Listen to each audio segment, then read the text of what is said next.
Kitab Amsal pasal 7. Hai anakku, berpeganglah pada perkataanku dan simpanlah perintahku dalam hatimu.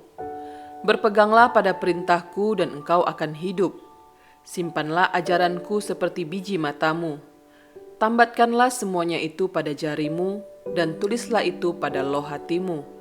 Katakanlah kepada hikmat, engkaulah saudaraku, dan sebutkanlah pengertian itu sanakmu, supaya engkau dilindunginya terhadap perempuan jalang, terhadap perempuan asing yang licin perkataannya. Karena ketika suatu waktu aku melihat-lihat dari kisi-kisiku, dari jendela rumahku, kulihat di antara yang tak berpengalaman, kudapati di antara anak-anak muda seorang teruna yang tidak berakal budi, yang menyeberang dekat sudut jalan lalu melangkah menuju rumah perempuan semacam itu. Pada waktu senja, pada petang hari, di malam yang gelap. Maka datanglah menyongsong dia seorang perempuan berpakaian sundal dengan hati licik, cerewet dan liat perempuan ini. Kakinya tak dapat tenang di rumah. Sebentar ia di jalan dan sebentar ia di lapangan. Dekat setiap tikungan ia menghadang. Lalu dipegangnyalah orang teruna itu dan diciumnya dengan muka tanpa malu berkatalah ia kepadanya, "Aku harus mempersembahkan korban keselamatan dan pada hari ini telah kubayar nazarku itu. Itulah sebabnya aku keluar menyongsong engkau untuk mencari engkau dan sekarang kudapatkan engkau.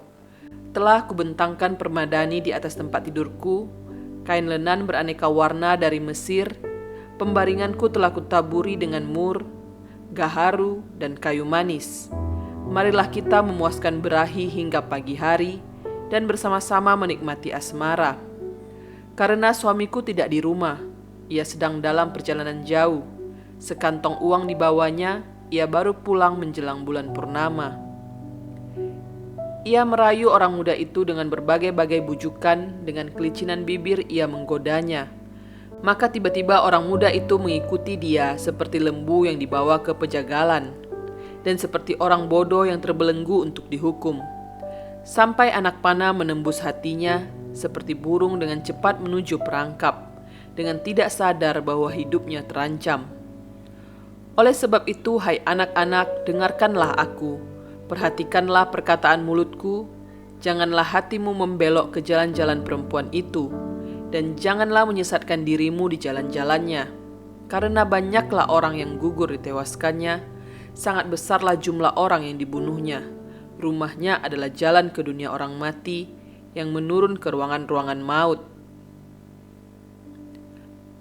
Amsal pasal 8. Wejangan hikmat.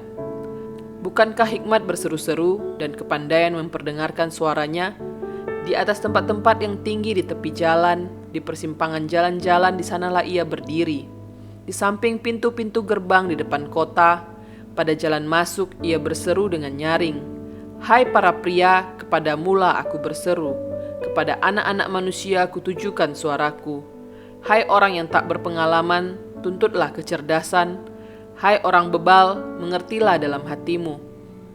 Dengarlah karena aku akan mengatakan perkara-perkara yang dalam dan akan membuka bibirku tentang perkara-perkara yang tepat. Karena lidahku mengatakan kebenaran dan kefasikan adalah kekejian bagi bibirku. Segala perkataan mulutku adalah adil, tidak ada yang belat-belit atau serong. Semuanya itu jelas bagi yang cerdas, lurus bagi yang berpengetahuan. Terimalah didikanku lebih daripada perak, dan pengetahuan lebih daripada emas pilihan. Karena hikmat lebih berharga daripada permata, apapun yang diinginkan orang tidak dapat menyamainya. Aku, hikmat, tinggal bersama-sama dengan kecerdasan, dan aku mendapat pengetahuan dan kebijaksanaan. Takut akan Tuhan ialah membenci kejahatan. Aku benci kepada kesombongan, kecongkakan, tingkah laku yang jahat, dan mulut penuh tipu muslihat. Padaku ada nasihat dan pertimbangan. Akulah pengertian, padakulah kekuatan. Karena aku para raja memerintah dan para pembesar menetapkan keadilan. Karena aku para pembesar berkuasa, juga para bangsawan dan semua hakim di bumi. Aku mengasihi orang yang mengasihi aku, dan orang yang tekun mencari aku akan mendapatkan daku. Kekayaan dan kehormatan ada padaku, juga harta yang tetap dan keadilan. Buahku lebih berharga daripada emas, bahkan daripada emas tua. Hasilku lebih daripada perak pilihan. Aku berjalan pada jalan kebenaran di tengah-tengah jalan keadilan, supaya kuwariskan harta kepada yang mengasihi aku, dan kuisi penuh perbendaharaan mereka. Tuhan telah menciptakan aku sebagai permulaan pekerjaannya, sebagai perbuatannya yang pertama-tama dahulu kala. Sudah pada zaman purbakala aku dibentuk, pada mula pertama sebelum bumi ada. Sebelum air samudera raya ada, aku telah lahir. Sebelum ada sumber-sumber yang syarat dengan air, sebelum gunung-gunung tertanam dan lebih dahulu daripada bukit-bukit, aku telah lahir. Sebelum ia membuat bumi dengan padang-padangnya, atau debu dataran yang pertama. Ketika ia mempersiapkan langit, aku di sana. Ketika ia menggaris kaki langit pada permukaan air samudera raya. Ketika ia menetapkan awan-awan di atas, dan mata air samudera raya meluap dengan deras. Ketika ia menentukan batas kepada laut, supaya air jangan melanggar titahnya. Dan ketika ia menetapkan dasar-dasar bumi, aku ada sertanya sebagai anak kesayangan. Setiap hari aku menjadi kesenangannya, dan senantiasa bermain-main di hadapannya. Aku bermain-main di atas muka buminya, dan anak-anak manusia menjadi kesenanganku. Oleh sebab itu, hai anak-anak, dengarkanlah aku, karena berbahagialah mereka yang memelihara jalan-jalanku. Dengarkanlah didikan, maka aku menjadi bijak. Janganlah mengabaikannya, berbahagialah orang yang mendengarkan daku, yang setiap hari menunggu pada pintuku, yang menjaga tiang pintu gerbangku.